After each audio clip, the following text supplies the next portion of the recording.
A question I'd like to ask anybody with an Islamic background is this. You know, when the sun sets in the west every afternoon, do you believe that the sun sets in a spring of water? Is that true or is it false?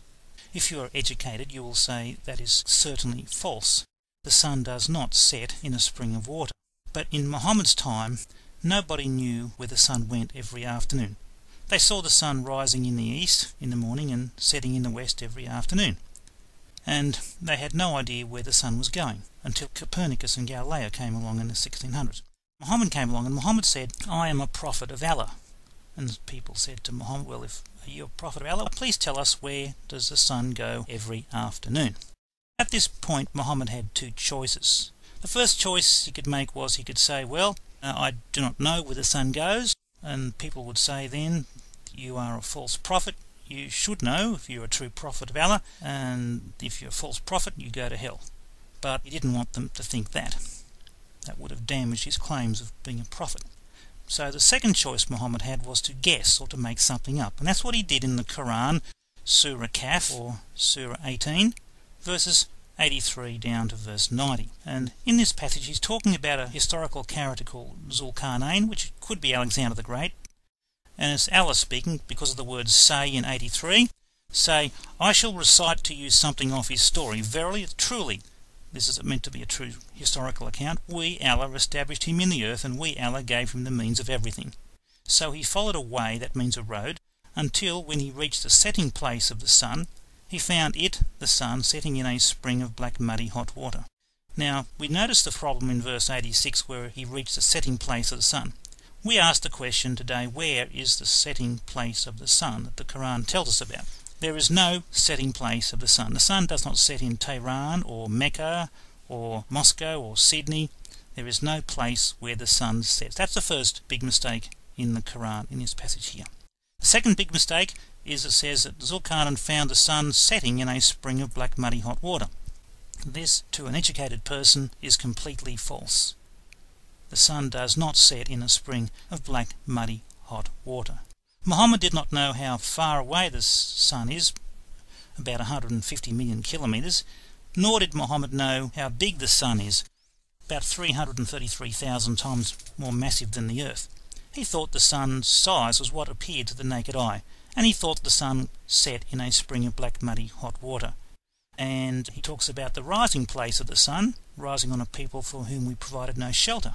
And so it was in 91 tells us that this is meant to be taken literally, not figuratively. Now, Islamic scholars will say, "Oh, this is all figurative, not literal." And I reply, well, if you think it's figurative, you show me one figurative word in this passage. It's completely literal.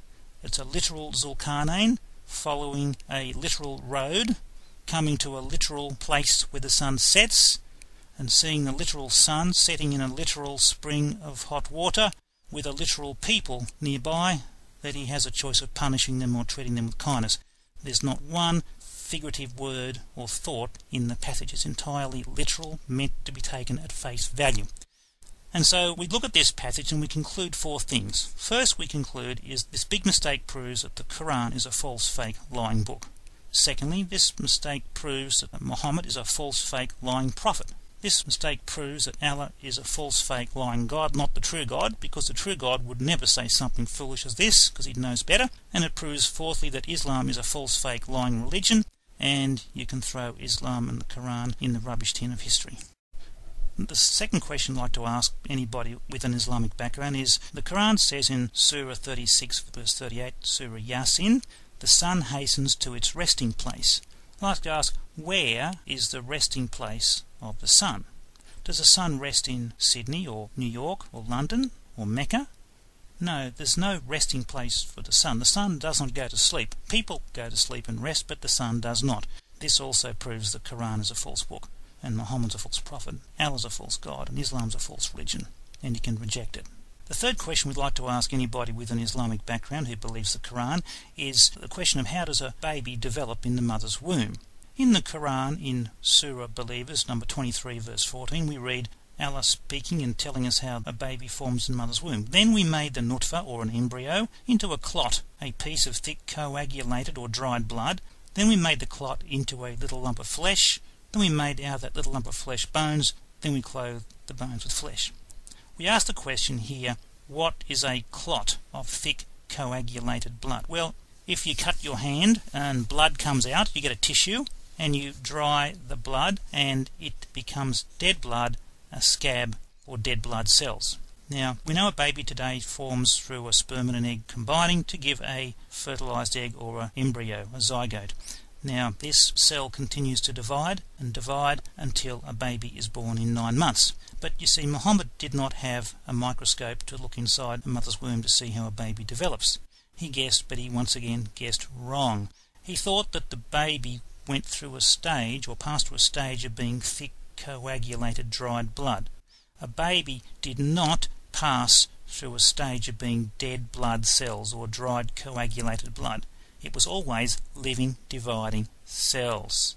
This is another big mistake in the Quran. It proves the Quran's a false book, Muhammad's a false prophet, Allah's a false God, and Islam is a false religion, and we can reject with confidence Islam. Number 4, we read the true statement says that the stars are not closer to the earth than the sun or the moon. In Quran Surah Fusilat 41 verse 12 we read, "Then he," this is Allah, "completed and finished their creation of 7 heavens in 2 days, and he made in each heaven its affair, and we adorned the nearest lowest heaven with lamps or stars to be an adornment as well as to guard from the devils by using them as missiles against the devils."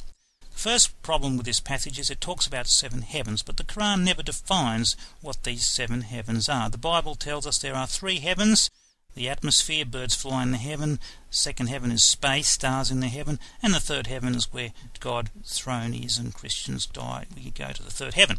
But there's a second mistake here, and it says, "We adorned the nearest lowest heaven with lamps or stars." Now, if the Quran said that the moon is in the lowest heaven, you and I would say, yes, that's fine, no problem, we won't argue with that. But it did not say the moon is in the lowest heaven. If the Quran secondly said that the sun is in the nearest heaven, you and I would say, well, we won't argue with that, it's pretty close. But it didn't say that either. It said that the stars are in the nearest lowest heaven. We adorned the nearest lowest heaven with lamps or stars. At this point we say wrong, completely and absolutely wrong.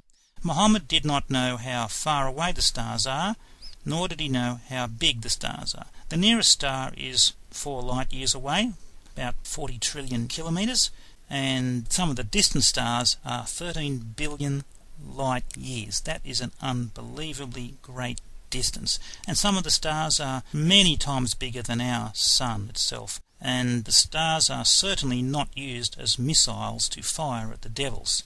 This proves the Quran is a false book. It proves Muhammad is a false prophet.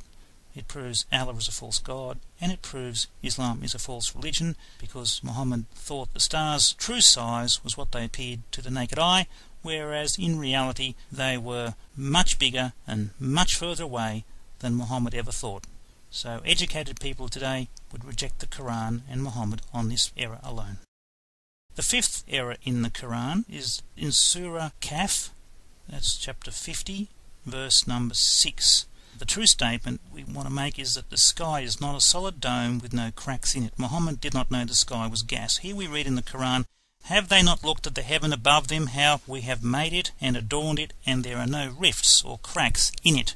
Now, the word rift or crack only applies to a solid object. A liquid, like water, cannot have a crack. A gas cannot have a crack, like oxygen or nitrogen. You cannot have a crack in the atmosphere. So Muhammad looked up at the heaven and he made the comment that there are no rifts or cracks in the heaven or the sky. Now, this is completely and utterly wrong, because crack only applies to solid objects, and this shows that Muhammad was thinking that heaven is a roof that might have cracks but does not have cracks at all. And this proves the Quran is a false book. Number 6 error in the Quran, the true statement, the sky does not have a roof. Surah Prophets 21 verse number 12, "And we have made the heaven a roof, safe and well guarded." Here Allah is telling us that the heaven is a roof. A roof? Really? Where is the roof? How many kilometres up is the roof located? People with Islamic beliefs, tell us where the roof is. Muhammad thought that if you go up in a rocket, you will hit your head on the roof. And that's completely false. There's no roof above the atmosphere, It's purely oxygen, nitrogen, carbon dioxide that fades into space, which is a vacuum. There's no roof. Sorry, Mohammed, you guessed, but you guessed wrong. This proves that Quran's a false book, Muhammad's a false prophet, Allah's a false god, and Islam's a false religion, and we can reject it with confidence.